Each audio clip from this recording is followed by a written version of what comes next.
Good morning dear students. आप सब कैसे हैं? मैं उम्मीद करता हूं कि बहुत अच्छे होंगे। मेरे प्यारे बच्चों, आप आप सबको जैसा पता है कि हमारा 8th क्लास है। ज्योग्राफी हमारा सब्जेक्ट आपका प्रारंभ है और हम लोग आपका चैप्टर देख रहे हैं खनिज एवं शक्ति संसाधन। इसके अंतर्गत कल बच्चों हमने आपका विश्व वितरण को, या आप कहेंगे कि खनिज वितरण को, हम लोग आपका देख रहे थे कि खनिज किस महाद्वीप में, किन किन देश में कितनी स्थिति में पाया जाता है और कौन कौन सा जो आपका खनिज है वो कहाँ मिलता है। इसको हम लोग आपका मानचित्र के माध्यम से एवं बच्चों उनकी स्थिति के आधार पर हमको सबको महाद्वीप के अनुसार, देश के अनुसार हम उनको पढ़ रहे थे, उनको जान रहे थे। क्लियर है? जैसा कि हम लोगों ने दक्षिण अफ्रीका पढ़ लिया आपका बच्चों, साउथ अमेरिका, नॉर्थ अमेरिका पढ़ा, एशिया पढ़ा। आज हम लोग ऑस्ट्रेलिया और जो शेष बचा है हम लोग उसको अपने लेक्चर में अच्छे से कंटिन्यू करेंगे। क्लियर है? कोई भी बच्चा ऐसा अगर कोई किसी का डाउट है कल के लेक्चर में, कोई आप पूछना चाहते हैं, तो आप लाइव जुड़कर आप हमसे चैट के माध्यम से आप हमसे अपना प्रश्न जो है बच्चों पूछ सकते हैं। कोई भी बच्चा किसी भी स्कूल का लाइव जुड़कर चैट के माध्यम से आप हमसे पूछ सकते। क्लियर है बच्चों? अगर किसी बच्चे का कोई आपका प्रश्न है तो आप लाइव जुड़कर चैट के माध्यम से आप हमसे अपना प्रश्न बच्चों पूछ सकते हैं। चलिए, अगर आपका प्रश्न नहीं है तो एक बार हाथ खड़ा कर दीजिए ताकि हम चले डिजिटल बोर्ड की तरफ। आपको ध्यान होगा कि कल हम लोग दक्षिण अमेरिका और अफ्रीका को अच्छे से पढ़े थे और यहाँ तक हम लोग अपना अंतिम किए थे। आज हमको यहाँ से आगे थोड़ा सा आपका चलना है, लेकिन हमारा नियम है कि हम आगे बढ़ने से पहले पीछे का एक बार जरा हम लोग आपका ब्रीफ में जरूर रिवीजन करते हैं। जैसे आप इसको सबसे पहले पढ़िएगा। हम लोग देख रहे थे आपका बच्चों खनिजों का वितरण, कि जो हमारे खनिज हैं उनका वितरण आपका कैसे है और जो खनिज है वो किस प्रकार के आपके सेलों में पाए जाते हैं।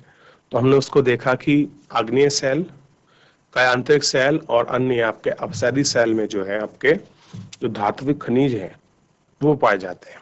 क्लियर है? उसकी सारी प्रॉपर्टी को हमने जाना और समझा कि किस तरह से ये सारी चीजें होती हैं और जो आपके खनिज पदार्थ है कैसे वो आपका हमको मिलते हैं और कैसे उनको निकालने की जो विधियां हैं उनको हमने पढ़ लिया और उसको समझ लिया था और देख लिया था।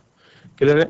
अगर हम लोग बच्चे से आगे की बात करें तो आगे की बात ये है, ये जो खनिज का वितरण है वो हम लोग अगर देखें तो पूरे विश्व का मानचित्र हमारे सामने है और मानचित्र में आपके 3 चीजों को खास कर इसमें कोयला, तांबा और बॉक्साइट को जो है आपका इंडिकेट किया हुआ है।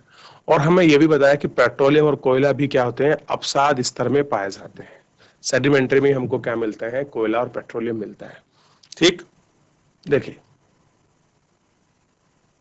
और उसके साथ ही हम लोगों ने क्या शुरू किया, हम लोगों ने एशिया में हमने की जो स्थिति है आपकी खनिज पदार्थ की और उन सारे आपके संसाधनों की, उनकी हमने बात की कि कौन कौन सा संसाधन किस महाद्वीप और देश में स्थित है, कैसी उसकी स्थिति है, उसको हमने आपका अपने चैप्टर के माध्यम से पढ़ा और उसको समझा। वैसे हमने यूरोप की तरफ बढ़े तो यूरोप में हमको साफ दिखाई दिया कि यूरोप में विश्व का जो लोहा अयस्क है उसमें कैसा है, आपका टॉप मोस्ट वो आपका प्रोड्यूसर है। यूक्रेन हो गया, स्वीडन हो गया, फ्रांस लोहा, इन सब में क्या मिलते हैं हमको, विशालतम अयस्क, यानी किसके, लोहा अयस्क के हमको सेडिमेंट मिले हैं। तांबा, सीसा, ये सब चीजें हैं। और उसी के साथ हम लोग आगे बढ़े आपका नॉर्थ अमेरिका की तरफ। तो हम नॉर्थ अमेरिका में ग्रेट लेक और जब कैनेडियन शील्ड प्रदेश है। क्लियर है?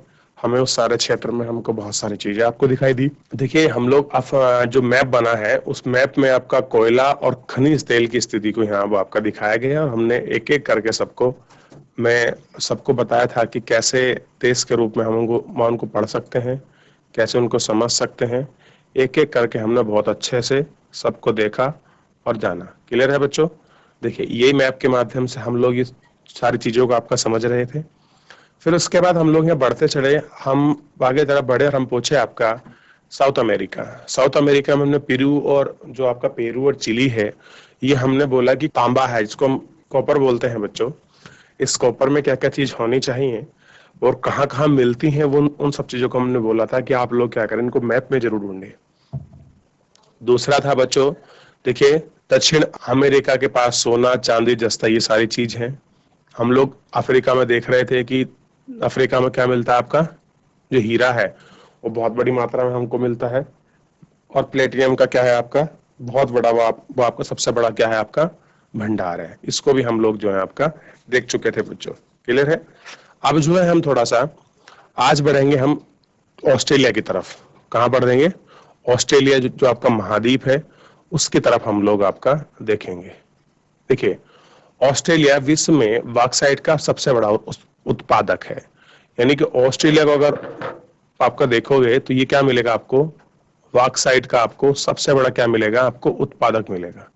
ध्यान दीजिए, और सबसे बड़ा उत्पादक होने का मतलब है कि अफ्रीका में क्या है, बहुत सॉरी जो ऑस्ट्रेलिया में बहुत बड़ी मात्रा में ये चीज आपकी बॉक्साइट आपका उत्पादन की जाती है। और बॉक्साइट के अलावा आप देखेंगे सोना, हीरा, लोहा अयस्क, टीन, निकिल में भी कैसे है, अग्रणीय मतलब आगे है, उत्पादक है। तथा तांबा, सीसा, जस्ता, मैग्नीज में भी संपन्न है। और कह रहे कि तांबा और ये आपका सीसा वगैरह, जस्ता, मैग्नीज, इनमें भी बहुत अच्छा खासा संपन्न का मतलब उसके पास भंडारण है, उसके पास इतना उपस्थित है। पश्चिमी ऑस्ट्रेलिया के कूलगाडी और कुलूरगाडी क्षेत्रों में सोने के सबसे बड़े निक्षेप है। क्लियर है? आपको देखना है कालगाडी और कूलगाडी, ये आपको ध्यान रखने हैं, दो बड़े क्षेत्र हैं। मैं आपको दिखा देता हूं कि ऑस्ट्रेलिया का रीजन ये वाले, एक आपको यहाँ पड़ेगा और एक आपको यहाँ पड़ेगा, ये दो रीजन है। ठीक है, ये मैंने जो आपको पॉइंट आउट किए हैं इसको देख लीजिएगा। ठीक है, इतना हम लोग आपका देख चुके हैं। आगे की तरफ देखिए, अंटार्कटिका विभिन्न खनिज निक्षेपकों पूर्वानुमानों से कुछ संभव विशाल के लिए अंटार्कटिका में भूविज्ञान पर्याप्त रूप से सुप्रसिद्ध है। ट्रांस अंटार्कटिका पर्वत में कोयले और पूर्वी अंटार्कटिका के प्रिंस चार्ल्स पर्वत के निकट लोहे के महत्वपूर्ण मात्रा में निक्षेप का पूर्वानुमान किया गया है। कह रहे कि जो आपका अंटार्कटिका है उसका ट्रांस मतलब उससे जो लास्ट वाला पार्ट है, समझ जो पार, ट्रांस का मतलब पार होता है, तो उसमें जो है आपका कोयले का बहुत बड़ा आपको परसेंटेज, यानी कि पूरा आपको बहुत बड़ी मात्रा में हमें कोयले की संभावना है। उधर आपका पूर्वी जो अंटार्कटिका, खास करके प्रिंस चार्ल्स जो आपका पर्वत है उसके निकट हम लोगों के आपका लोहे के आपको महत्वपूर्ण जो आपके निक्षेप है उनको मिलने की संभावना है। लोहा, अयस्क, सोना, चांदी और आपका तेल भी वाणिज्यिक मात्रा में उपलब्ध है। कैसे उपलब्ध है आपके वाणिज्यिक मात्रा में उपलब्ध है। खनिज के उपयोग, खनिज का उपयोग कई उद्योग में होता है। रत्नों के लिए प्रयोग किए जाने वाले खनिज प्राय कठोर, इनमें आभूषण बनाने के लिए विभिन्न सेल जड़ा जाता है। तांबा एक अन्य धातु है जिसका प्रयोग सिक्के से लेकर पाइप तक प्रत्येक वस्तु में किया जाता है। अब देखिए, कह रहे जो आपका तांबा है, अगर हम लोग तांबे के प्रयोग की बात करें तो तांबे का जो प्रयोग है वो पाइप से लेकर जो है हम जो है प्रत्येक वस्तु में हम लोग क्या करते हैं, उसका प्रयोग करते हैं। कंप्यूटर उद्योग में, अब देखिए अगर आप सबसे पहले इनको पढ़ें और देखें तो अगर एक मैं आम भाषा में भी आपसे बात करूं तो मैं कहूं कि आपको खनिजों का आप कहाँ प्रयोग कर रहे हैं, ऐसा कहाँ है कि आप खनिजों का प्रयोग कर रहे हैं। तो हमने देख लिया कि जो हम आपके रत्न बढ़ाते हैं, आभूषण बना रहे हैं, सैलों से जो आपके जड़े वो बना रहे हैं, तांबे का धातु, इसका हम लोग कहाँ करते हैं, पाइपों से लेकर हर वस्तु में इसका प्रयोग करते हैं। कंप्यूटर उद्योग में उपयुक्त होने वाली सिलिकॉन व क्वार्ट्ज से प्राप्त होता है। अब देखिए, आप अगर मैं आपको एक सिंपल सा एग्जांपल दूं तो आप अपना फोन देखिए या आप अपने घर का टीवी देखिए, तो जैसे ही आप उसका टीवी को देखेंगे तो उसमें बहुत सारी प्लेट लगी होती हैं आपकी टेक्निकली। रिमोट को देखिए तो उसमें कुछ काले पॉइंट होंगे, कुछ ब्लैक पॉइंट होंगे, कुछ इस पे रेड से पॉइंट लगे होते हैं, शीट लगी होती हैं। तो वो सब जितने भी हमारे मेटल है ना, उन सब मेटल का, उन धातुओं का, उन खनिजों का प्रयोग किया होता है। तभी तो हम विद्युत के चालक, सुचालक, आपके सिग्नल पकड़ने, डिस्टर्ब होने, उनसे ही आपके नियंत्रित होते हैं अगर आप उनको देखोगे। एल्यूमिनियम, जिसे उसके अयस्क बॉक्साइट से प्राप्त किया जाता है, का उपयोग ऑटोमोबाइल, हवाई जहाज, बोतल बंद उद्योग, भवन निर्माण और रसोई के बर्तन बनाने तक होता है। अब देखिए, एल्युमिनियम का जो ऑक्साइड है इसको हम बॉक्साइट से प्राप्त करते हैं, चाहे ऑटोमोबाइल वापरी हो चाहे हवाई जहाज जो है बच्चों, जिससे हम लोग क्या करते हैं, आपका हवाई जहाज इसमें आपका बनता है जिस बॉडी के साथ, आप देखेंगे हवाई जहाज में जो आपका विशेष प्रकार का जो है मेटल होता है जिसे हम लोग उसकी बॉडी बनाने में प्रयोग करते हैं। क्लियर है? जो आपकी बंद आती हैं बोतल, जो आपके सील पैकेजिंग बोतल आती हैं, जो उनका है, उसको भी हम लोग आपका देखते हैं। क्लियर है? भवन निर्माण और रसोई के बर्तन तक, क्या चाहे भवन निर्माण हो चाहे आपका रसोई के बर्तन तक हो, ये सारी चीज में हमको दिखाई देती है। आगे देखिए, खनिजों का संरक्षण। खनिज अनवीकरणीय संसाधन है। अगर सबसे पहले हम बात करें कि खनिजों का संरक्षण कैसे करेंगे हम लोग, ठीक है, इन संसाधनों को कैसे करेंगे हम आपका संरक्षित, इनको देखते हैं। तो सबसे पहले आप देखिए, हम लोगों को क्या करना है, हमें इस तरह से संसाधनों का प्रयोग करना है ताकि हम आने वाली पीढ़ी के लिए हम उनको बचा कर रखें, यानी कि सतत संरक्षण, सतत खनिजों का प्रयोग हम लोगों को आपका करना है। देखिए, खनिज अनवीकरणीय संसाधन है। आप इस शब्द को समझिए, नवीकरणीय और अनवीकरणीय। नवीकरणीय का मतलब जिसको हम कुछ समय के बाद आपका रिचार्ज कर सकते हैं, अनवीकरणीय जिसको हम रिचार्ज नहीं कर सकते, और अगर करेंगे भी तो कई हजार लाख का समय लगता है। एग्जाम्पल देखिए, आपने एक बार पेट्रोल यूज कर लिया तो पेट्रोल उसको आप वापस नहीं कर सकते, आप उसको रिसाइकल नहीं कर सकते। कोयला है, आपने एक बार उसको जला दिया, आप उसको दोबारा यूज नहीं कर सकते। ठीक है, बिल्कुल डस्ट बन जाता है। पेट्रोल ऐसा ही है, डीजल ऐसा ही है। अब बर्फ को, अब पानी का एग्जांपल समझिए। पानी को आप क्या करें, गर्म करेंगे, भाप बन के उड़ जाएगा, बारिश के माध्यम से फिर आपके पास आ जाएगा, फिर आप उसको फ्रीज में जाके आप उसको बर्फ जमा सकते हैं। तो यानी कि कुछ ऐसे हैं जो आपके नवीकरणीय हैं, कुछ ऐसे हैं जो अनवीकरणीय हैं। ठीक, ध्यान रखिए, खनिज अनवीकरणीय संसाधन है। खनिजों के निर्माण और संचय में हजारों वर्ष लगता है, यानी कि हजारों वर्षों में क्या होता है, ये तैयार होता है। मानवीय उपभोग की दर की तुलना में निर्माण दर बहुत धीमी होती है। कैसी होती है? जो आपकी निर्माण दर है वो आपकी बहुत धीमी होती है।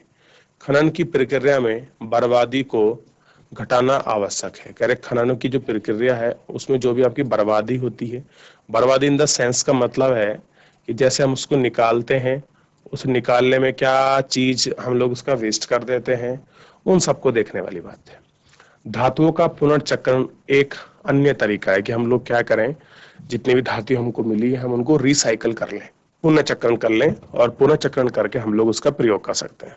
एग्जाम्पल समझिए, मान लीजिए आपके पास लोहे का कोई शीट है, आपने उसको आपका प्रयोग कर लिया, फिर आपको वो प्रयोग के बाहर हो गई और उसमें जर लग गया, कुछ खराब हो गई। आप उसको दोबारा पिलका कर आप उससे कोई बड़ी धातु को छोटी बड़ी धातु बना सकते हैं, फिर लास्ट अंत तक हम उसको कील के रूप में तक आपका उसको प्रयोग कर सकते हैं। तो अगर हम लोग इस तरह से धातुओं का पुनर्चक्रण करते रहेंगे तो हम रिसाइकल रहेंगे, एक वस्तु को हम मल्टीपल तरीके से यूज कर सकते हैं बहुत लंबे समय तक। आगे देखिए, कह रहे हैं कि धातुओं का पुनर्चक्रण एक अन्य तरीका है जिसे खनिज संसाधनों को संरक्षित किया जाता है। और होता क्या है कि खनिज संसाधनों का भी जो है, जो आपको संरक्षित जो है आपको किया जाता है। अब देखिए, पुनर्चक्रण होता कैसा है, जैसे कि अब देखिए, आपने किसी वस्तु को कम प्रयोग करा तो उसको पुनर्चक्रित करिए, आपने प्रयोग करा आप उसको पुनः प्रयोग करिए, इस साइकिल में ही आप इसको प्रयोग कर सकते हैं। ठीक, अब जो है हम बच्चों, अब तक जो है आपका हम संसाधनों को हम बहुत अच्छे से आपका पढ़ चुके हैं और उसको देख चुके हैं कि संसाधन क्या होते हैं, रिसोर्सेस क्या होते हैं, कैसे निकलते हैं, किन का इनमें प्रयोग होता है, किस किस महाद्वीप में कितने संसाधन किस मात्रा में मिलते हैं, कौन से अग्रणीय हैं, किन के पास संरक्षण है, उन सबको जो है आप लोग देख चुके हैं। इतने में अगर आपने अभी हम लोग संसाधन को पढ़े हैं, कोई चीज ऐसा है जो आपको समझ नहीं आई है, तो आप लाइव जुड़कर चैट के माध्यम से, कमेंट सेक्शन के माध्यम से आप अपना डाउट, आप अपना प्रश्न जो है बच्चों हमसे आप पूछ सकते हैं। किसी भी स्कूल का कोई भी बच्चा, आप हमसे आपका अगर किसी का कोई डाउट है तो आप हमसे ये अपना प्रश्न जो है पूछ सकते हैं। ठीक है, देखिए, सनी की माँ अपने दिन की शुरुआत गीजर का बटन दबाने से करती है। कह रहे कि जो आपकी सनी की माँ है वो क्या करती हैं, देखिए शक्ति संसाधन को हम समझ रहे हैं जो आपकी शनि की माँ है वो अपने दिन की शुरुआत कैसे करती हैं? गीजर, यानी कि जो आपका गीजर होता है, गाइस आप समझते हो क्या होता है गीजर बच्चों? पानी गर्म करने के लिए हमारे पास क्या होता है, हमारी बाथरूम में इलेक्ट्रिक वायर लगा होता है, टैंक लगा होता है, जिसके माध्यम से हम लोग पानी गर्म करते हैं। तय होने के साथ करती है वह शनि को जगाने से पहले, कह रहे कि शनि को जगाने से पहले उसके विद्यालय की वर्दी पर इस्त्री करती है, यानी कि उसका बटन दबा देगी गीजर का ताकि मेरा बच्चा नहा सके। और शनि को, जैसे शनि उठेगा उससे पहले क्या करती है, उसकी इस विद्यालय की जो आपकी यूनिफॉर्म है उस पर क्या करती है, इस्त्री करती है। इसके बाद वह उसके लिए ब्लेडर में एक गिलास संतरे का जूस तैयार कर उसे रसोई घर तक तेजी से पहुंचाती है। अब क्या होगा, तो आपका रस निकालती हैं, जूस निकालती हैं, उस जूस को आपका तैयार कर कर क्या करते हैं, उसको जो रसोई घर है उस तक पहुंचाते हैं। सनी, क्या आपने स्नान कर लिया है? आ जाओ और अपना नाश्ता कर लो। सनी के लिए गैस स्टोव पर नाश्ता बनाते हुए माँ पुकारती है, यानी कि उसकी सनी की मम्मी कह रही है कि बच्चों, बेटा सनी आ जाओ, आप नहा ली हो तो आप नाश्ता कर लो, नाश्ता आपका कैसा है, रेडी है। देखिए, अब हम इतनी थ्योरी जो पढ़ रहे हैं, ये स्टोरी क्यों पढ़ रहे हैं? ताकि जब भी हमको चैप्टर शुरू करते हैं हम किसी ना किसी स्टोरी के साथ उस टॉपिक को हम लिंक कर कर, रिलेट कर कर हम चीजों को समझने की कोशिश करते हैं, ताकि हमको सारी चीजें बहुत अच्छे से आए। अब देखिए, अब शुरू होता है। विद्यालय जाते समय सनी बत्तियों और पंखों का बटन बंद करना भूल जाता है। माँ उन बटनों को बंद करते समय सोचती है कि शहर में जीवन आरामदायक प्रतीत होता है, लेकिन विद्युत उपकरण यानी गैजेट जो सभी बिजली की खपत करते हैं पर अधिक से अधिक निर्भरता, मांग और आपूर्ति के बीच विशाल अंतर पैदा करती है। विज्ञान एवं प्रौद्योगिकी के नए प्रचलन से जीवन शैली में बहुत तेजी से परिवर्तन आया है, कि जो आप देखेंगे जिस तरह से बिजली की खपत है और अधिक से अधिक क्या हो रही है, आपकी निर्भरता और मांग और जो आपूर्ति है वो बढ़ रही है, और उसके बीच क्या हुआ, एक विशाल अंतर आपका पैदा हुआ है। तो इसमें क्या है कि आपका विज्ञान और आपका प्रौद्योगिकी में जो नए आपके प्रचलन है वो उनके जीवन शैली कैसी हुई है आपकी, उनका बहुत तेजी से उसके बीच क्या आया है आपका, उनमें बाप का परिवर्तन आया है। ठीक है, ये आपको देखना है। देखिए, शक्ति अथवा ऊर्जा हमारे जीवन में बहुत महत्वपूर्ण भूमिका निभाती है। कौन करती है? आपकी शक्ति और ऊर्जा क्या करती है हमारे जीवन में, आपकी बहुत महत्वपूर्ण आपका भूमिका निभाती है। कौन निभाती है भूमिका? अगर आप इसको देखें, हमारे उद्योग, हमारे कृषि, हमारा परिवहन, संचार और प्रतिरक्षा के लिए भी शक्ति की आवश्यकता होती है।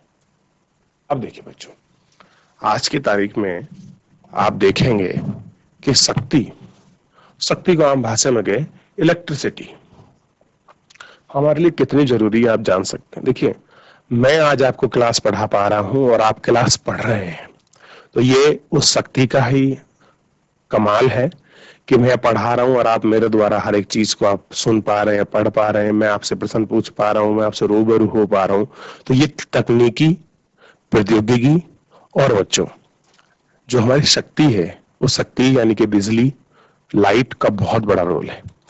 आप अपनी क्लास पढ़ रहे हैं और आपकी लाइट चली जाए तो आपका क्लास जो है बीच में बंद हो जाता है कि नहीं हो जाता है?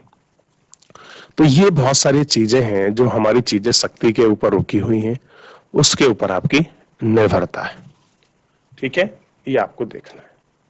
आगे देखिए, ऊर्जा संसाधनों को विस्तार रूप से, कह रहे कि जो भी हमारे ऊर्जा संसाधन है उनका विस्तार रूप से परंपरागत और गैर परंपरागत संसाधनों में वर्गीकृत किया गया है। यानी कि जितने भी हमारे पास, आप ये देखिए, जो भी हमारे पास ऊर्जा के संसाधन है हमारे पास विस्तृत रूप में, उनको हम दो पार्ट में देखते हैं, आपके परंपरागत और आपके गैर परंपरागत। इन भागों में हमने क्या किया है, इसको डिवाइड किया है। यानी कि जितने भी हमारे पास ऊर्जा के, आपके शक्ति के जो भी आपका संसाधन है, उन हम आपके संसाधनों को हमने आपका बच्चों दो भाग में डिवाइड कर रखा है। मैं बार बार आपको फोकस करा रहा हूं, परंपरागत और आपका गैर परंपरागत। ये थोड़ा सा आपको ध्यान रखना है। ठीक है, और दूसरा आपको ध्यान रखना है कि विज्ञान और प्रौद्योगिकी यानी कि साइंस और टेक्नोलॉजी के नए विचलन से जीवन शैली बहुत तेजी से में आपका परिवर्तन आया। यानी कि विज्ञान से, साइंस और टेक्नोलॉजी ने जिस प्रकार से आप सोचेंगे कि हमारे यहाँ अचूक परिवर्तन किए हैं, वो हम उसके साक्षी हैं। देखिए, अगर आज हम मोबाइल फोन पर बात कर सकते हैं, दुनिया की खबर बैठ के अपने घर से ले सकते हैं, बहुत सारा डाटा हम लोग जारी कर सकते हैं, तो ये सारी चीजें हम लोगों को बहुत अच्छे से आपका पता होनी चाहिए कि आपका किस तरह से ये सारी चीजें आपके बढ़ी हैं। अब देखिए, आपके सामने जो है एक बिजली का जो खंबा है वो हमारे सामने आकर वो हमको दिखाई दे रहा है। आप इसको देखिए, ये एक शक्ति संसाधन का ही स्वरूप है। और जो है बच्चों, परंपरागत संसाधन और ईंधन वगैरह, इन सबको जो है हम लोग आपका कल का जो हमारा लेक्चर होगा, उस लेक्चर के माध्यम से हम इसको देखेंगे। तो बच्चों, आज के इस आपका लेक्चर के अंतर्गत हम लोगों ने संसाधनों को में खास करके जो आपके खनिज हैं, उन खनिजों को हमने बहुत अच्छे से पढ़ा कि कौन सा खनिज कहाँ मिलता है, कैसे उसको निकाल सकते हैं, क्या उसको बोला जाता है, किस महाद्वीप में कितनी पर्याप्तता है, कौन कौन से खनिज हैं, उन सबको हम लोगों ने अपने इस लेक्चर के माध्यम से उसको पढ़ा, उसको जाना और समझा। शक्ति संसाधन को हम लोग शुरू कर चुके हैं कि शक्ति संसाधन को हमने दो रूप देखे, परंपरागत और गैर परंपरागत। आप अगर 6-7 क्लास को पढ़ा होगा तो आपने वहां इसकी डेफिनेशन आपको बहुत अच्छे से मिल जाएगी। बाकी मैं कल एक बार आपको जरूर बताऊंगा। चलिए बच्चों, आज के लिए इतना ही। मैं उम्मीद करता हूं कि आपको कुछ नया सीखने के लिए मिला हो। मिलते हैं नेक्स्ट लेक्चर में। मुझसे जुड़ने के लिए आपका बहुत बहुत धन्यवाद मेरे प्यारे बच्चों।